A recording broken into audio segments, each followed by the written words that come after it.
Hi, everyone. Welcome to this week's weekly live immigration attorney chat here at Immigration for Couples. I'm attorney Megan Pastrana. I'm happy to be with all of you here. I see we have a lot of people live, and I have a lot of questions coming through the comments. So I'm excited to give you all clarity and be with all of you here today. All right. So before we dive in, just a little bit of announcements. If this is the first time that you're with us, we're really excited to have you in our community.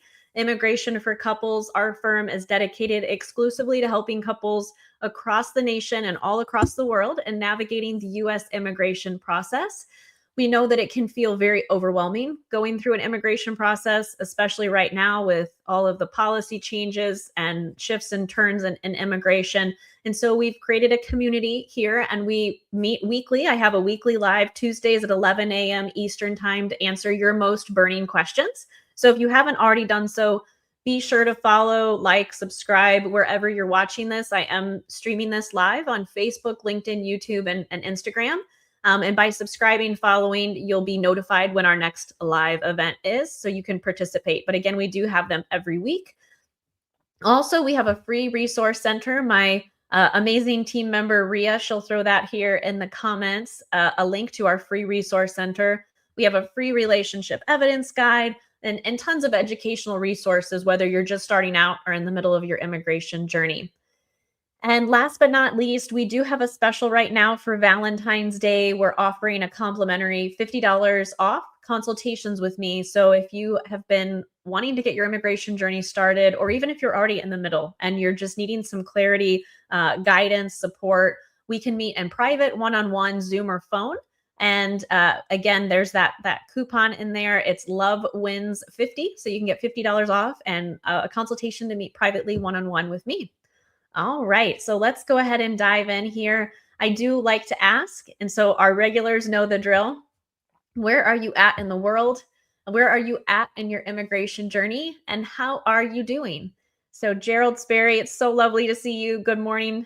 Good morning to you as well. I'm so glad you were able to be here. All right. Maria, so great to see you too. Good morning to you. I'll let the team know that you said hi. All right. And I saw Ginger, and I see Betty. All right. Betty Ann, previously from BC, now married on a fiance visa, and you're in the US. That's awesome. All right. And I will get to your question too, Betty. I've seen a lot of familiar names. So I just wanted to pull everybody up and say good morning to you. There you are, Ginger. I saw your face. So good morning. You're in the UK. You were sent to the Department of State on the 5th. And you're super grateful that things are progressing, and that you're wishing everyone a speedy process. Thanks so much, Ginger. That's awesome. And that's lovely about being in our community, just hearing other people's journeys and getting support, and just knowing you're not alone. That's so important. And hi to you as well. Love the hand wave. That's awesome. Good morning to you. Great to have you with us. Hello as well. So let me know, where are you at in the world? Where are you at in your immigration journey? And then I'm going to start going through questions. Texas and UK, you're back once again to listen and learn. Hope you, your team, and everyone here are keeping well and positive. We are indeed. So great to have you back with us. All right. Terry, you're one of our first questions. You're our second question, so I'll get to yours. Okay. Seek facts, not fiction 9056. I love it. Good. All right. So, despite the changes made by this administration, is it still a good time to file a new case or wait until things get better? Should I file while I'm at with my wife's country, or wait until I go back to the US? Fantastic questions. And you're not alone. A lot of people are asking these questions right now. Is it worth it to file? There's just so many changes. It feels like very overwhelming, pauses, travel bans. Is it worth it with all of these obstacles? And I actually have been asked this question almost every week for a very long time now, whether or not it's worth it. And I made a video on this specific topic. Ria probably already knows that I'm going to ask her to throw a video in that I made recently.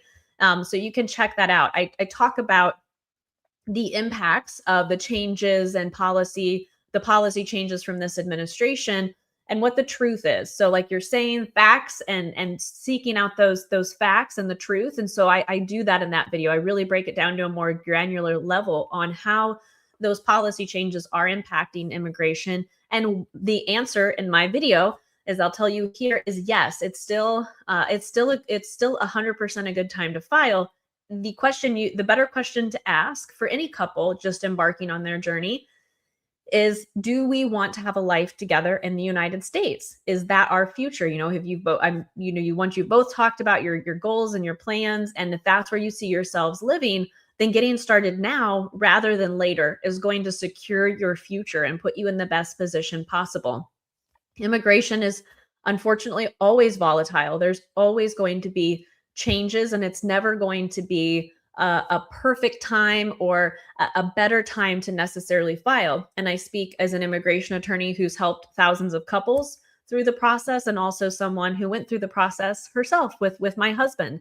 And there's always going to be unknowns and bumps in the road, and you just need to make a decision if that's what you want for your future, to do that side by side and block out the noise of all of the things that are happening. I don't mean to minimize it at all the impacts of the policy changes and travel bans, most of which are those changes are inhumane, but it doesn't mean you shouldn't file. A lot of what the administration is trying to do is use fear tactics to paralyze people and hold you back from really securing your future together. So yes, it's still a good time to file. And in terms of when you file, that's a strategic decision that depends on your relationship timeline, your relationship history, immigration history. What are your goals as to when is the best time in terms of while you're there or once you're in the US? This is a perfect type of question for us to discuss in private and even more detail on a consultation. And I'd be happy to give you clarity on what I see is the best path for you both. Typically, filing sooner rather than later is better, but there are some considerations to take into account. So, great question. I hope that gives you some clarity here. All right. And let's see if I had any follow-ups from you on that. Okay, I think we're good that answered your question. So let's go on to Terry. Okay. So Terry, great to see you. Yes, with the indefinite visa pause, the 75 country visa pause, Morocco specifically, you haven't been on here, so you weren't sure of any news.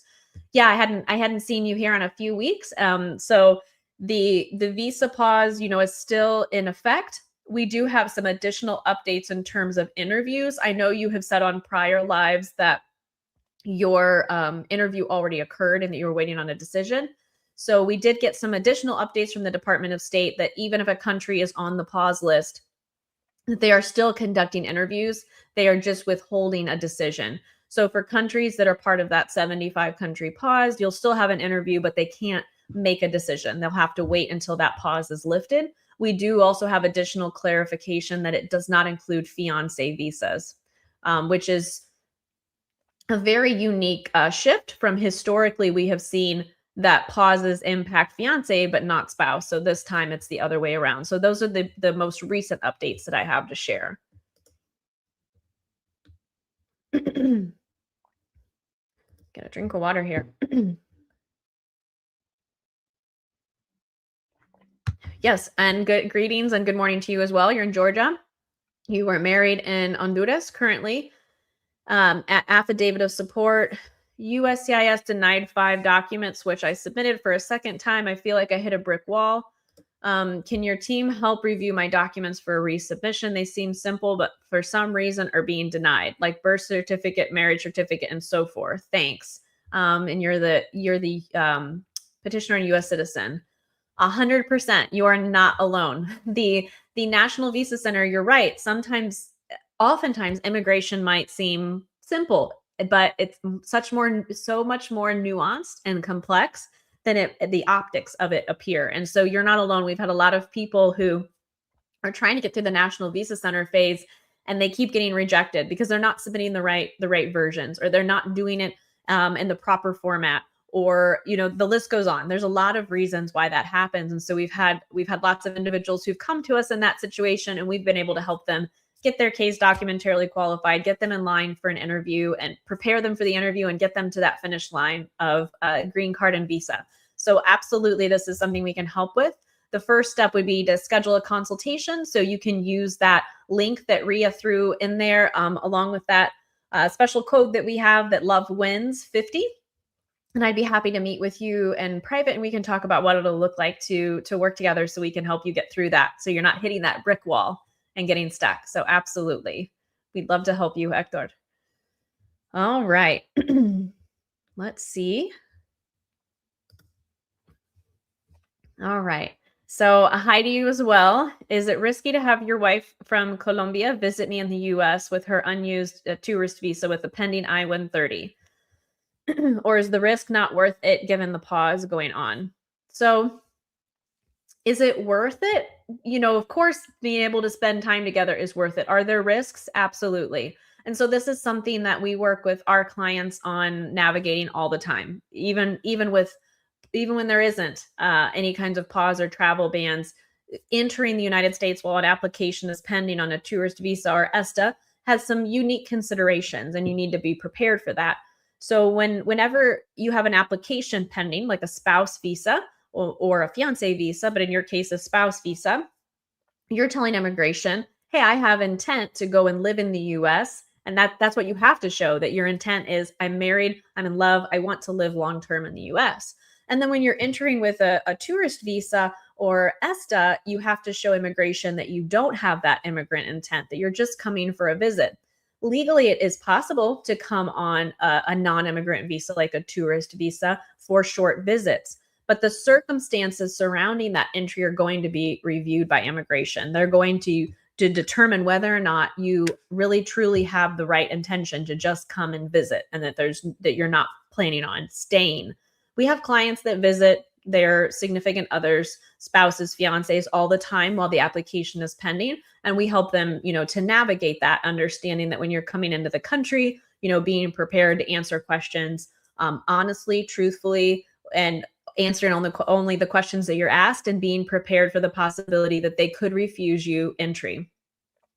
In a worst case scenario, depending on, so I can't give you a conclusive yes, it's okay in your case, or what like specific risks might be without knowing all the details of your immigration history.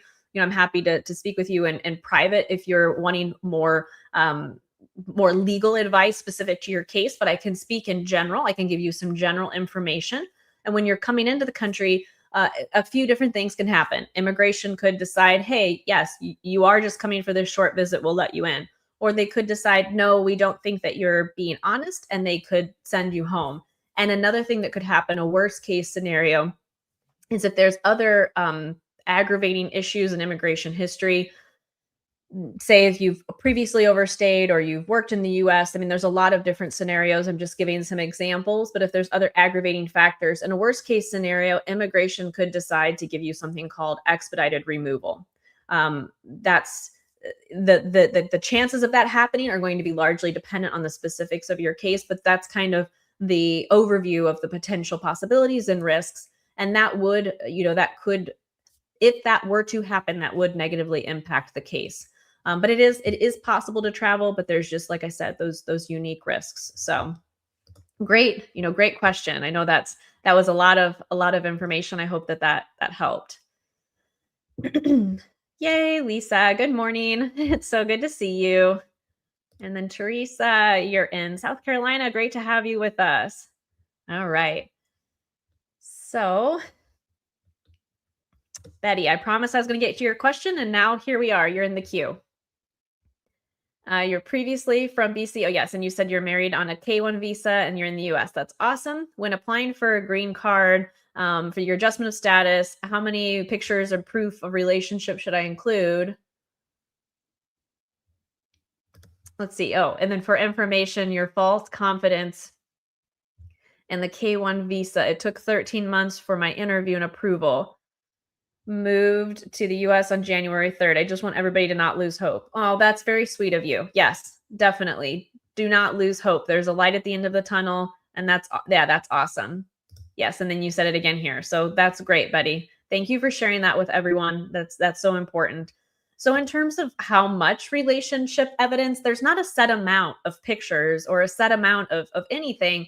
it's going to be specific to your case and what tells your love story. It's important to remember when submitting photos, it's about quality over quantity. So, sure, you want to submit more than 2 photos, but by quality, I mean that you have photos that cover different periods of time, different times in your life that have other friends and family in the photos. Those are the kinds of things to be looking for when you're submitting photos. That's actually more important than the amount of photos that you should submit.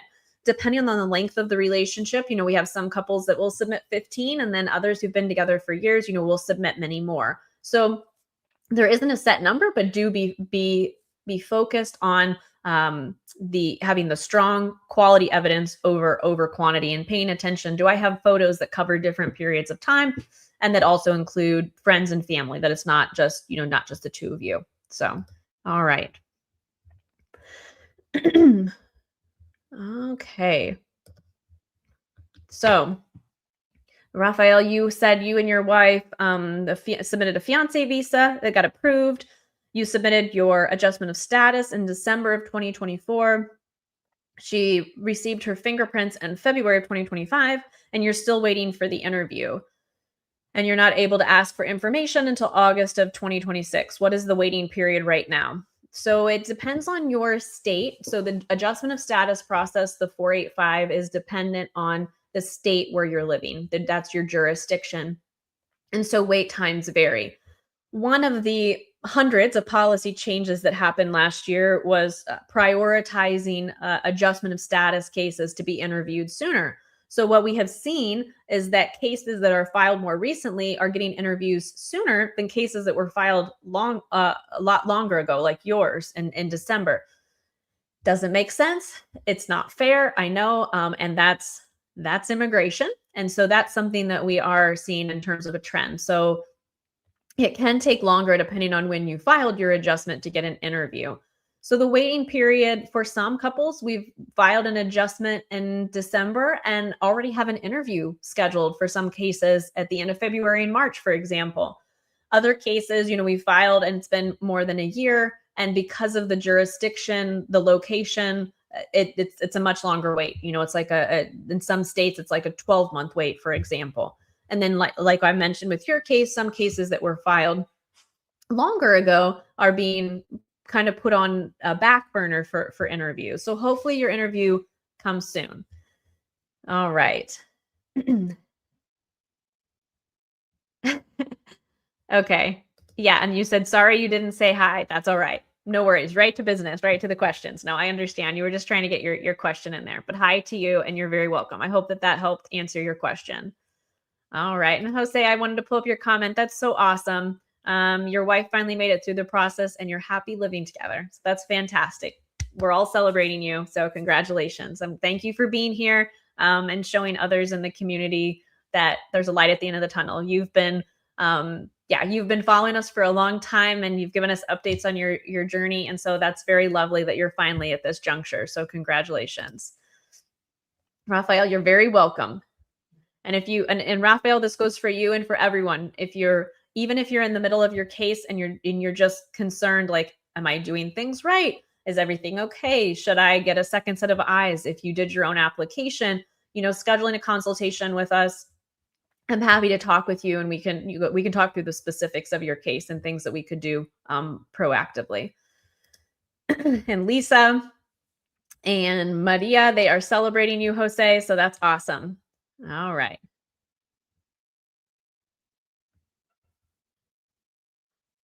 Okay. So let me see where I'm at in the queue. I'm going to lose my spot. All right. Yes. And good morning to you as well. I think it was after Betty's question. And then, okay.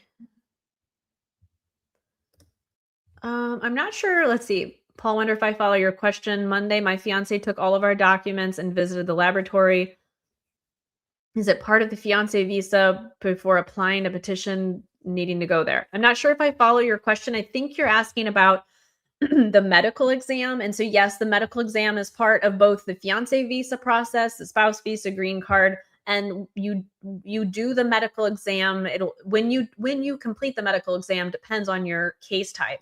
So for fiance visas, you complete the medical exam once you've gotten your petition approved and your case has been fully transferred, and once you're in the queue to be able to schedule your interview. Most medical exams are going to require that you have that interview scheduled to complete the medical exam.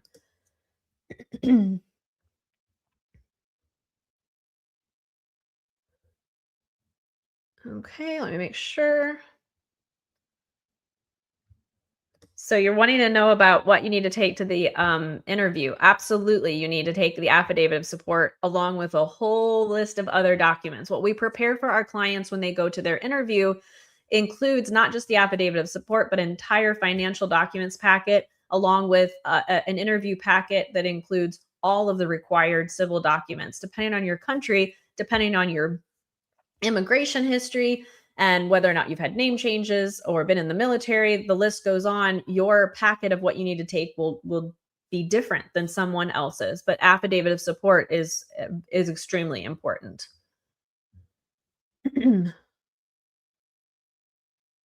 Okay, so and then let's see. Oh yeah, I answered that question.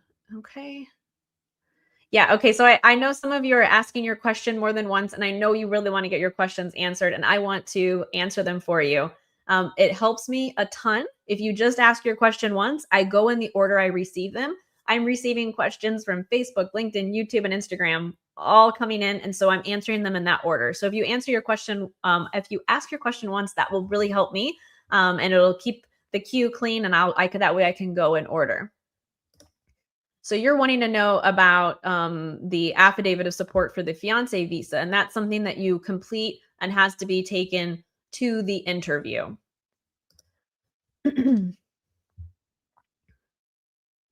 Yeah, this is a really good question. How long does it take to receive a green card through military parole in place?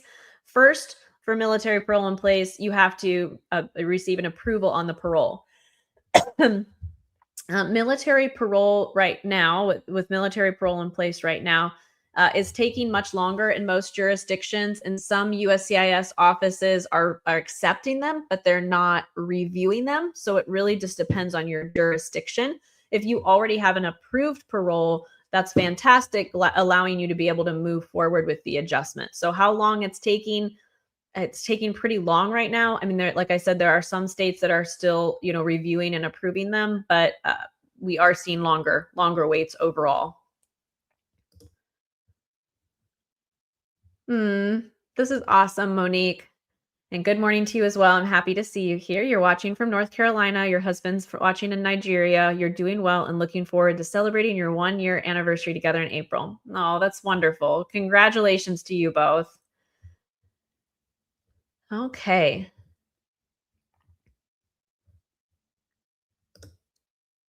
So, one of the big questions. So, you're living in Canada. You have no visa overstay or any charges. Just once on land border while traveling to the US, I mistakenly left my passport at home. You applied for a spouse visa. During the DS-260, it asks about ever been denied entry, refused entry. In this situation, the officer at the border sent me back to get the passport and I entered the US. I'm just asking this for the DS-260, and it looks like your question was too long to fit in my in uh, my StreamYard platform here. So I'm during these lives, and you'll see at the bottom that it's not like it's running on the ticker at the bottom that nothing that I respond to, or any of the questions that I respond to here today, they're not legal advice. I can't give you specific legal advice. Those are attorney rules, and the reason is because it's not safe for you to receive advice without an attorney having the complete picture of your immigration history. So I will answer in general, like I do for all questions. And I can't give specific answers to how you should fill out your forms. Again, because I don't have your entire immigration file and history here in front of me. Whenever I have a client who has had issues like this at the border, where, like you forgot your passport or they had extensive questions and they turned a person away, we always do a FOIA. We always do something called a Freedom of Information Act to request those records to figure out exactly what happened that day. That's the only way that you can know conclusively how to respond. If there was a denied entry, you have to look at what kind of denial was it? Was it a withdrawn admission? Was it just a note in your file and then they said, well, we refused this person at the border and told them that they could come back? Was it an expedited removal? All of those details are important and needed to be able to understand whether or not you should answer yes or no to that question. So that's what I would do in this situation whenever my team and I have a client who has had some kind of incident like that at the border. We need those details to have a complete picture to be able to respond honestly to that question. All right. So, but yes, you can order your records from immigration doing something called a FOIA, and that's something as well that we're happy to help you with, and if you are needing help. Okay. I'll say with your good news. That's awesome. Okay, so you're just wanting to know currently what is the wait time for the I-130 application? On average, about 17 months. We've had some recently come in less than a little less than 12 months, but for the most part, they're holding pretty steady at a 17-month wait to get a decision on that.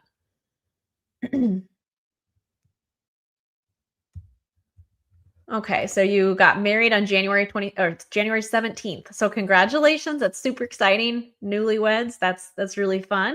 And then you said you're working on your green card application, except for the photos. You've been taking them every day though to get enough. So that's good. I'm glad you're taking photos and documenting your life together as a newly married couple. That will be very helpful. You're not sure if that's okay. Yeah, I mean, it doesn't hurt to take photos, but again, just to reiterate what I said earlier, make sure it's quality over quantity. That it doesn't feel staged. That's something that immigration looks for. Do the photos feel staged? So I'm sure your photos don't are not staged. But yeah, it's good to take photos and document your journey.